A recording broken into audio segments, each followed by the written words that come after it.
ಅದರಿಂದ ನಾನು ಈ ಒಂದು ವಿಚಾರದಲ್ಲಿ ಇಲ್ಲಿರ್ತಕ್ಕಂಥ ನೆಲಮಂಗಲ ವಿಧಾನಸಭಾ ಕ್ಷೇತ್ರದ ಎಲ್ಲ ಹೆಣ್ಣು ಮಕ್ಕಳು ಯಾರು ಪದವಿ ಕೋರ್ಸ್ಗಳನ್ನು ಸೇರಿದ್ದೀರಾ, ತಾವು ಆನ್ಲೈನಲ್ಲಿ ತಾವು ರಿಜಿಸ್ಟರ್ ಮಾಡಲಿಕ್ಕೆ ಅವಕಾಶ ಇದೆ.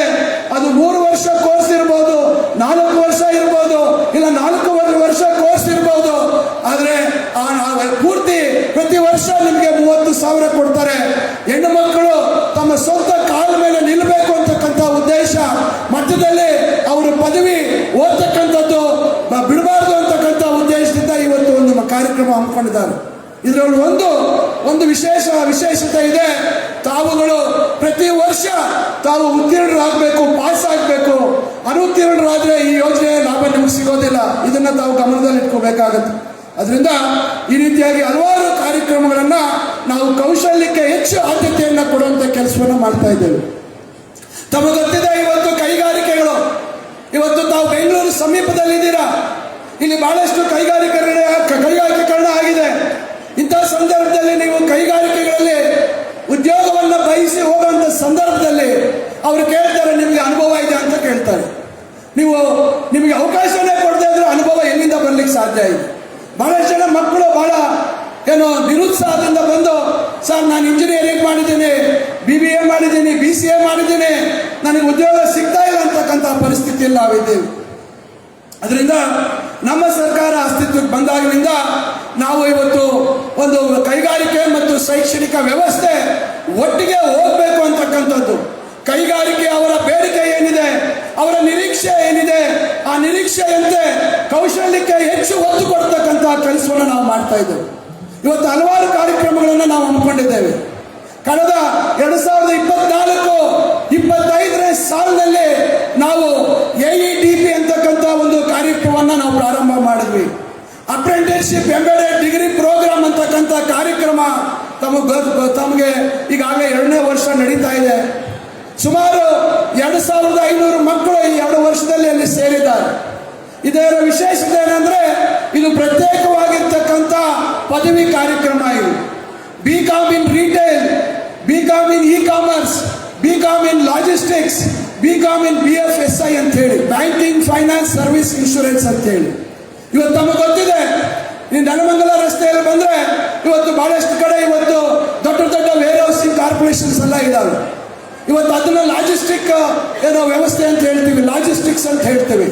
ಇವತ್ತು ನಮಗೆ ಗೊತ್ತಿದೆ, ಇವತ್ತು ತಮ್ಮ ನೆಲಮಂಗಲದಲ್ಲೂ ಕೂಡ ದೊಡ್ಡ ಮಾಲ್ಗಳು ಬರುವಂತದ್ದು ಆಗ್ತಾ ಇದೆ ಅಂತ ನಾನು ಭಾವಿಸ್ತೇನೆ. ಈ ರೀತಿ ರಿಟೇಲ್ ಔಟ್ಲೆಟ್ಗಳಲ್ಲಿ ಮಕ್ಕಳಿಗೆ ಉದ್ಯೋಗ ಸಿಗ್ತಕ್ಕಂಥ ಅವಕಾಶಗಳು. ಇ-ಕಾಮರ್ಸ್, ಇವಾಗ ತಮ್ಗೆ ಗೊತ್ತಿದೆ, ಇವತ್ತು ಒಂದು ಆ್ಯಪ್ ಅಲ್ಲಿ ತಾವು ಏನಾದರೂ ಊಟ, ತಿಂಡಿ ಅಥವಾ ವಸ್ತು ಆರ್ಡರ್ ಮಾಡಿದ್ರೆ ನಿಮ್ಮ ಮನೆಗೆ ಬರ್ತಕ್ಕಂಥ ಒಂದು ವ್ಯವಸ್ಥೆ, ಅದು ಇ-ಕಾಮರ್ಸ್ಗೆ ಸಂಬಂಧಪಟ್ಟಂತೆ. ಇನ್ನು ಬ್ಯಾಂಕಿಂಗ್ ವ್ಯವಸ್ಥೆ ಬಗ್ಗೆ ನಿಮ್ಗೆಲ್ರಿಗೂ ತಿಳಿದಂಥ ವಿಚಾರ. ಅದರಿಂದ ಈ 4 ವಿಚಾರಗಳಲ್ಲಿ ಈಗಾಗಲೇ ನಾವು ಪ್ರಾರಂಭ ಮಾಡಿದ್ದೀವಿ. ಇನ್ನು ಕೆಲವೇ ತಿಂಗಳು, ಇನ್ನು 5 ತಿಂಗಳಲ್ಲಿ 5ನೇ ಸೆಮಿಸ್ಟರ್ಗೆ ಹೋಗ್ತಕ್ಕಂಥ ವಿದ್ಯಾರ್ಥಿಗಳು ನೇರವಾಗಿ ಇವತ್ತು ಟಾಟಾಗೆ ಸಂಬಂಧಪಟ್ಟಂತ ಟಾಟಾ ಕ್ರೋಮಾ ಔಟ್ಲೆಟ್ ಇದ್ರೆ ಅಲ್ಲಿ ಹೋಗಿ ಕೆಲಸ ಮಾಡುವಂತ ಅವಕಾಶ ಸಿಗತ್ತೆ. ಇಲ್ಲ ರಿಲಯನ್ಸ್ ಔಟ್ಲೆಟ್ ಇದ್ರೆ ಅಲ್ಲಿ ಕೆಲಸ ಮಾಡುವಂತ ಅವಕಾಶ ಸಿಗತ್ತೆ. ಪ್ರತಿ ತಿಂಗಳು ಅವರಿಗೆ ಸ್ಟೈಪೆಂಡ್ 8ರಿಂದ 18,000ವರೆಗೂ ಅವರ 5ನೇ ಮತ್ತು 6ನೇ ಸೆಮಿಸ್ಟರ್ ಅಲ್ಲಿ ನೇರವಾಗಿ ಈ ಉದ್ಯಮಗಳಲ್ಲಿ ಕೆಲಸ ಮಾಡುವಂತದ್ದಕ್ಕೆ ಸಾಧ್ಯ ಆಗುತ್ತೆ ಅಂತಕ್ಕಂಥ ಮಾತನ್ನ ನಾನು ಈ ಸಂದರ್ಭದಲ್ಲಿ ಹೇಳ್ತಾ ಇದ್ದೀನಿ. ಇದೊಂದು ರೀತಿ ಹೊಸ ಒಂದು ಪ್ರಯತ್ನ, ಒಂದು ಪ್ರಯೋಗವನ್ನ ಇಡೀ ರಾಷ್ಟ್ರದಲ್ಲೇ ಇಷ್ಟು ದೊಡ್ಡ ಮಟ್ಟದಲ್ಲಿ ಕೈಗೆತ್ತಿಕೊಂಡಿರ್ತಕ್ಕಂಥದ್ದು ನಮ್ಮ ಉನ್ನತ ಶಿಕ್ಷಣ ಇಲಾಖೆ, ನಮ್ಮ ಸರ್ಕಾರದಲ್ಲಿ ಆಗ್ತಕ್ಕಂಥ ಮಾತನ್ನ ನಾನು ಈ ಸಂದರ್ಭದಲ್ಲಿ ತಮಗೆ ಹೇಳಲಿಕ್ಕೆ ಬಯಸ್ತೇನೆ.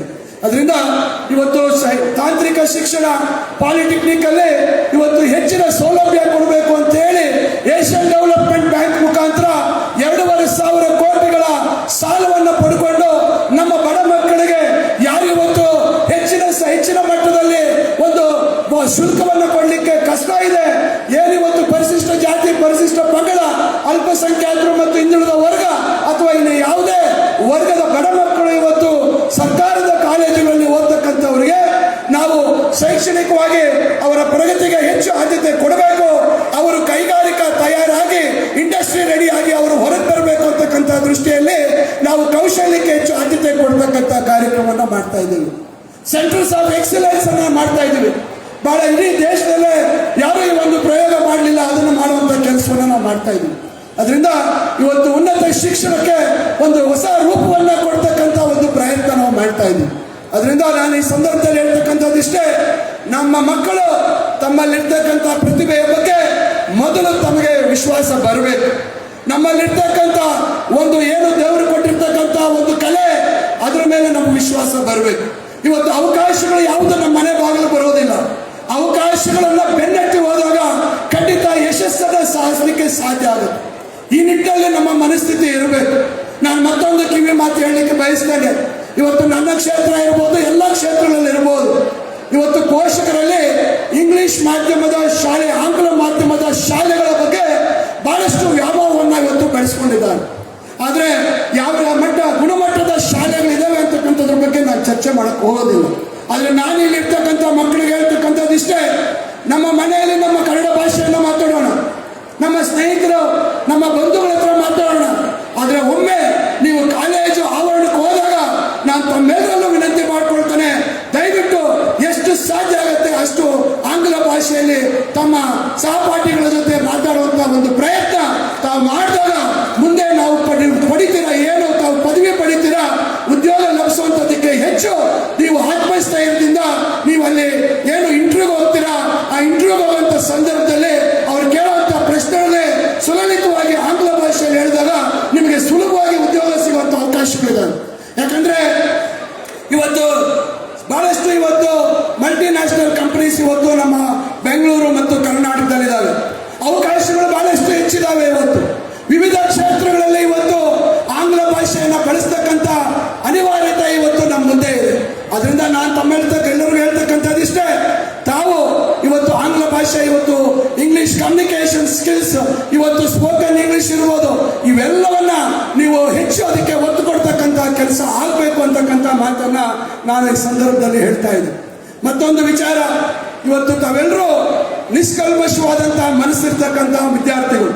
ಇವತ್ತು ಏನಾಗಿದೆ, ಇವತ್ತು ಸಮಾಜದಲ್ಲಿ ಏನು 1947ನೇ ಇಸ್ವಿಯಲ್ಲಿ ಈ ದೇಶ ಸ್ವತಂತ್ರ ಆಯಿತು, ಆ ಸಂದರ್ಭದಲ್ಲಿ ನಮ್ಮ ದೇಶದ ಪರಿಸ್ಥಿತಿ ಏನಿತ್ತು ಅಂತಕ್ಕಂಥದ್ದು ಇವತ್ತಿನ ಪೀಳಿಗೆಗೆ ಮಾಹಿತಿಯ ಕೊರತೆ ಇದೆ ಅಂತಕ್ಕಂಥ ವಿಚಾರವನ್ನು ನಾನು ಹೇಳಲಿಕ್ಕೆ ಬಯಸ್ತೇನೆ. ಇವತ್ತು ರಾಷ್ಟ್ರೀಯತೆ ಹೆಸರು ನ್ಯಾಷನಲಿಸಂ ಅಂತಕ್ಕಂಥ ಪದವನ್ನು ದುರ್ಬಳಕೆ ಆಗ್ತಕ್ಕಂಥ ಕೆಲಸ ಆಗ್ತಾ ಇದೆ. ಇವತ್ತು ಸಾಮಾಜಿಕ ಜಾಲತಾಣಗಳಲ್ಲಿ ಈ ದೇಶದ ಒಂದು ಇತಿಹಾಸ, ಈ ದೇಶದ ಚರಿತ್ರೆಯನ್ನ ಇವತ್ತು ತಪ್ಪು ದಿಕ್ಕಿನಲ್ಲಿ, ತಪ್ಪು ರೀತಿಯಲ್ಲಿ ಬಿಂಬಿಸ್ತಕ್ಕಂಥ ಕೆಲಸ ಇವತ್ತು ಆಗ್ತಾ ಇದೆ. ಇವತ್ತು ಅಂತರ್ಜಾಲ ಇದೆ. ನಾನು ಹೇಳ್ತಾ ಇರ್ತಕ್ಕಂಥ ಮಾತನ್ನ ನೀವು ನಂಬೇಕಾಗಿಲ್ಲ. ಇವತ್ತು ಅಂತರ್ಜಾಲದ ಮುಖಾಂತರ ಈ ದೇಶವನ್ನ ಸದೃಢವಾಗಿ ಭದ್ರವಾದಂತ ಒಂದು ಬುನಾದಿ ಈ ದೇಶಕ್ಕೆ 1947ರಿಂದ ಯಾರು ನಾಯಕರು ಹಾಕೊಟ್ರು ಅಂತಕ್ಕಂಥ ವಿಚಾರವನ್ನ ನೀವು ಇವತ್ತು ಆಲೋಚನೆ ಮಾಡಬೇಕಾಗುತ್ತೆ. ಯಾರು ನಮ್ಮ ದೇಶವನ್ನ ಅಮೆರಿಕ ಮುಂದೆ ತಲೆ ಬಾಗಿಸ್ತಕ್ಕಂಥ ರೀತಿಯಲ್ಲಿ ಯಾವತ್ತು ನಮ್ಮ ದೇಶದ ಹಿಂದಿನ ನಾಯಕರು ಯಾರು ಅವತ್ತು ಮಾಡಿರಲಿಲ್ಲ ಅಂತಕ್ಕಂಥ ಮಾತನ್ನ ಮತ್ತೊಮ್ಮೆ ನಾನು ಹೇಳಲಿಕ್ಕೆ ಬಯಸ್ತೇನೆ. ಅದರಿಂದ ಯುವ ಪೀಳಿಗೆ ಇವತ್ತು ನಮಗೆ ಬೇಕಾಗಿರ್ತಕ್ಕಂಥದ್ದು ಒಳ್ಳೆಯ ಶೈಕ್ಷಣಿಕ ವ್ಯವಸ್ಥೆ, ಮುಂದೆ ನಾವು ಬದುಕುವಂಥದ್ದಕ್ಕೆ ಉದ್ಯೋಗದ ಅವಕಾಶಗಳು ನಮ್ಮ ಮುಂದೆ ತರ್ತಕ್ಕಂಥ ವ್ಯವಸ್ಥೆ ಆಗಬೇಕು. ನಾಳೆ ನಮ್ಮ ತಂದೆ ತಾಯಿಗಳು ಏನಿವತ್ತು ನಮ್ಮ ಮೇಲೆ ವಿಶ್ವಾಸ ಇಟ್ಕೊಂಡು, ನಮ್ಮ ಮೇಲೆ ಅಪಾರ ನಂಬಿಕೆ ಇಟ್ಕೊಂಡು, ಅವರ ಬೆವರನ್ನು ಸುರಿಸಿ ಇಷ್ಟರ ಮಟ್ಟಿಗೆ ತಂದಿದ್ದಾರೆ, ನಾಳೆ ಅವರಿಗೆ ಗೌರವವಾದಂಥ ಬದುಕು ಕೊಡ್ತಕ್ಕಂಥದ್ದಕ್ಕೆ ನಮ್ಮ ಆಲೋಚನೆ ಇರಬೇಕೆ ವಿನಾ ಇವತ್ತು ಜಾತಿ ವ್ಯವಸ್ಥೆ, ಧರ್ಮದ ವ್ಯವಸ್ಥೆ ಇವ್ಯಾವುದು ಇವತ್ತು ನಮಗೆ ಅವಶ್ಯಕತೆ ಇಲ್ಲ. ಅದ್ಯಾವುದು ನಮಗೆ ನಾಳೆ ಒಂದೆರಡು ಊಟ ಕೊಡುವಂತ ಪರಿಸ್ಥಿತಿಯಲ್ಲಿ ಇಲ್ಲ ಅಂತಕ್ಕಂಥದ್ದು ಕೂಡ ಇವತ್ತಿನ ಪೀಳಿಗೆ ನೀವು ಅರ್ಥ ಮಾಡ್ಕೋಬೇಕು ಅಂತಕ್ಕಂಥ ಮಾತನ್ನ ನಾನು ಈ ಸಂದರ್ಭದಲ್ಲಿ ತಮ್ಗೆಲ್ಲರಿಗೂ ಹೇಳಲಿಕ್ಕೆ ಬಯಸ್ತೇನೆ. ಅದರಿಂದ ಇವತ್ತು ಈ ಒಂದು ಅತ್ಯುತ್ತಮವಾದಂತಹ ಕಾರ್ಯಕ್ರಮ ನಮ್ಮ ಸ್ನೇಹಿತರು ಶ್ರೀನಿವಾಸ್ ಅವರು, ನಾನು 2023ರಿಂದ ನೋಡ್ತಾ ಇದ್ದೆ, ಬಹಳ ಸ್ಪೀಡ್ ಆಗಿರ್ತಾರೆ, ವೇಗ ಜಾಸ್ತಿ ಶ್ರೀನಿವಾಸ್. ನಾನು ಅವಾಗ ಹೇಳ್ತಾ ಇದ್ದೆ, ಸ್ವಲ್ಪ ಬ್ರೇಕ್ ಹಾಕಪ್ಪ, ಬ್ರೇಕ್ ಹಾಕು ಅಂತ ಹೇಳಿ. ಈಗ 1200 ಕೋಟಿಗಿಂತ ಹೆಚ್ಚು ಅನುದಾನ ಅವರು ತಂದು ಈ ಕ್ಷೇತ್ರದ ಅಭಿವೃದ್ಧಿ ಮಾಡುವಂತ ಪ್ರಯತ್ನ ಮಾಡ್ತಾ ಇದ್ದಾರೆ. ಆದರೆ ಯಾವುದೇ ಕೆಲಸ ಆಗಲಿ, ನೀವೆಷ್ಟೇ ಏನೇ ಮಾಡಲಿ, ಆದರೆ ಒಂದು ಶಾಶ್ವತವಾಗಿ ಉಳಿತಕ್ಕಂಥದ್ದು ಶೈಕ್ಷಣಿಕವಾಗಿ ಎಷ್ಟರ ಮಟ್ಟಿಗೆ ನಮ್ಮ ಮಕ್ಕಳನ್ನ ನಾವು ಪ್ರತಿಭಾವಂತರನ್ನಾಗಿ ಮಾಡ್ತೇವೆ, ಅವರನ್ನ ಮುಂದೆ ತರ್ತೇವೆ, ಆ ಮನೆಗಳ ಬದುಕನ್ನು ಬದಲಾಯಿಸ್ತೇವೆ, ಅವತ್ತೇ ನಾವು ಶಾಶ್ವತವಾಗಿ ನಮ್ಮ ಹೆಸರು ಉಳಿಲಿಕ್ಕೆ ಸಾಧ್ಯ ಅಂತ ಮಹತ್ತರವಾದಂತಹ ಕೆಲಸವನ್ನ ಇವತ್ತು ಶ್ರೀನಿವಾಸ್ ಅವರು ಕೈಗೊಂಡಿದ್ದಾರೆ. ಅದರಿಂದ ಇವತ್ತು ಅಂತ ಒಬ್ಬ ಯುವ ಉತ್ಸಾಹಿಗಳನ್ನ ನೀವು ಪ್ರೋತ್ಸಾಹ ಕೊಡಬೇಕು ಅಂತಕ್ಕಂಥ ಮಾತನ್ನ ಈ ಸಂದರ್ಭದಲ್ಲಿ ನಾನು ಹೇಳಲಿಕ್ಕೆ ಬಯಸ್ತೇನೆ. ಮೊನ್ನೆ ಅವರು ಮಾನ್ಯ ಮುಖ್ಯಮಂತ್ರಿಗಳ ಹತ್ರ ಕೇಳ್ತಾ ಇದ್ರು, ಸರ್ ನೆಲಮಂಗಲಕ್ಕೆ ಒಳಚರಂಡಿ ವ್ಯವಸ್ಥೆ ಇಲ್ಲ, ದಯವಿಟ್ಟು ಈ ಬಜೆಟ್ ಅಲ್ಲಿ ಕೊಡಬೇಕು ಸರ್ ಅಂತಕ್ಕಂಥ ಮಾತು ಹೇಳ್ತಾ ಇದ್ರು. ನಾನು ಪಕ್ಕದಲ್ಲೇ ಇದ್ದೆ, ನಾನು ಹೇಳಿದೆ ಸರ್ ಬೆಂಗಳೂರು ಸಮೀಪ ಇದೆ, ನಾವು ಅಲ್ಲಿ ಒಳಚರಂಡಿ ವ್ಯವಸ್ಥೆ ಮಾಡಲೇಬೇಕು ಅಂತ ನಾನು ಕೂಡ ಒಂದು ಮಾತು ಅವ್ರ ಪರವಾಗಿ ಮುಖ್ಯಮಂತ್ರಿಗಳಲ್ಲಿ ನಾನು ವಿನಂತಿ ಮಾಡ್ತೀನಿ. ಯಾಕಂದ್ರೆ ಇವತ್ತು ರಾಜಕಾರಣದಲ್ಲಿ ಏನಾಗತ್ತೆ ಏನು ಆಗಬಾರ್ದು ಅಂತಕ್ಕಂಥದ್ದು ನಾವ್ಯಾರು ನಿರೀಕ್ಷೆ ಮಾಡಿದ ರೀತಿಯಲ್ಲಿ ಆಗಲ್ಲ.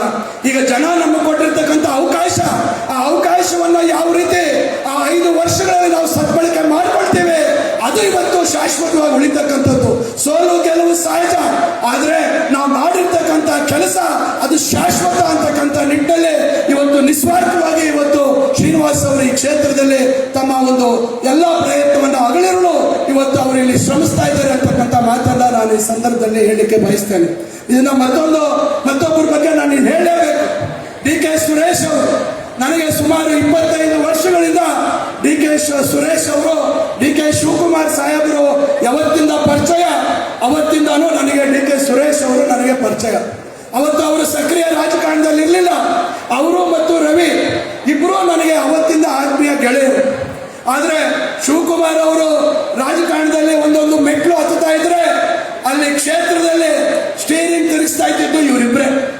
ಶಿವಕುಮಾರ್ ಅವರು ಅಷ್ಟು ಸುಲಭವಾಗಿ ಇವತ್ತು ರಾಷ್ಟ್ರ ಮಟ್ಟದಲ್ಲಿ ನಾಯಕರಾಗಿ ಬೆಳಿಬೇಕಾದ್ರೆ ಅವರಿಗೆ ನೆಮ್ಮದಿಯಾಗಿ ಅವರಿದ ಆ ಕಡೆ ಗಮನ ಕೊಡಬೇಕಾದ್ರೆ ಆ ನೆಮ್ಮದಿಯನ್ನ ಕ್ಷೇತ್ರದಲ್ಲಿ ಕಾಪಾಡಿರ್ತಕ್ಕಂಥದ್ದು ಡಿ.ಕೆ. ಸುರೇಶ್ ಅವರು ಮತ್ತೊಬ್ಬರು ರವಿ ಅವರು. ಡಿ.ಕೆ. ಸುರೇಶ್ ಅವರ ಕಾರ್ಯವೈಖರಿ ಹೇಗಂದ್ರೆ ಅವರು 3 ಬಾರಿ ಲೋಕಸಭಾ ಸದಸ್ಯರು, ಆದ್ರೆ ಯಾವತ್ತೂ ಅವರು ಲೋಕಸಭಾ ಸದಸ್ಯರಾಗಿ ಅವರು ಕೆಲಸ ಮಾಡಿಲ್ಲ. ಒಬ್ಬ ಗ್ರಾಮ ಪಂಚಾಯಿತಿ ಸದಸ್ಯರ ರೀತಿಯಲ್ಲಿ ಒಂದು ಗ್ರಾಮ ಮಟ್ಟದಿಂದ ಇವತ್ತು ಲೋಕಸಭೆಯವರೆಗೂ ಏನೆಲ್ಲ ಕಾರ್ಯಕ್ರಮಗಳನ್ನ ಮಾಡಬಹುದು, ಏನೆಲ್ಲ ನಮ್ಮ ಜನರ ಬದುಕಿನಲ್ಲಿ ಬದಲಾವಣೆ ತರಬಹುದು ಅಂತಕ್ಕಂಥ ಸದಾ ಚಿಂತನೆ ಮಾಡ್ತಕ್ಕಂಥ ಒಬ್ಬ ವ್ಯಕ್ತಿ, ಸದಾ ಅಭಿವೃದ್ಧಿ ಪರವಾಗಿ ಆಲೋಚನೆ ಮಾಡ್ತಕ್ಕಂಥ ಒಬ್ಬ ವ್ಯಕ್ತಿ. ಇವತ್ತು ಏನಾಗಿದೆ, ನಮ್ಮ ಸಾರ್ವಜನಿಕ ಬದುಕಿನಲ್ಲಿ ಪ್ರತಿಯೊಬ್ಬರದ್ದು ಅವ್ರದೇ ಆದಂತಹ ಒಂದು ಶೈಲಿ ಇರ್ತದೆ. ಇವತ್ತು ನಾನು ನಡೀತಕ್ಕಂಥ ಒಂದು ಶೈಲಿ ಇರ್ತದೆ, ನಾನು ಮಾತಾಡುವಂಥ ಒಂದು ಶೈಲಿ ಇರ್ತದೆ. ಯಾರು ನಾವು ಒಂದು ನಾಟಕ ಮಾಡೋದಕ್ಕಾಗೋದಿಲ್ಲ.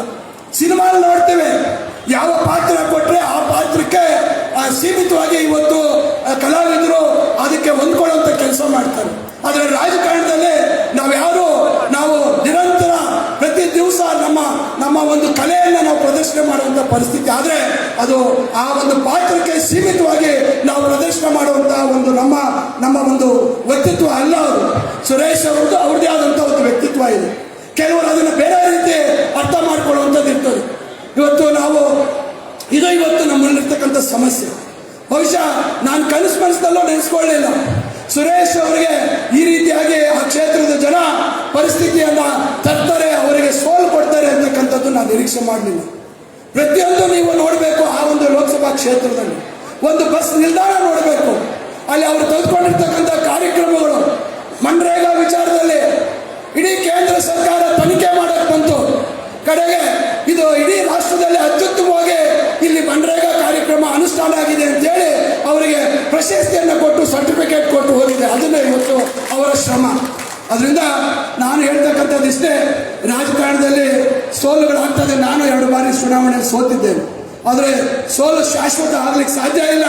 ಇವತ್ತು ನಮ್ಮ ಮತದಾರರು ಸದ್ಯ ಏನು ವಸ್ತುಸ್ಥಿತಿ, ಯಾರು ಅವರ ಪರವಾಗಿ ಕಾಳಜಿಯನ್ನು ವಹಿಸಿರ್ತಾರೆ ಅಂತಕ್ಕಂಥದ್ದನ್ನ ಅರ್ಥ ಮಾಡ್ಕೊಳ್ತಕ್ಕಂಥ ಶಕ್ತಿ ಇದೆ.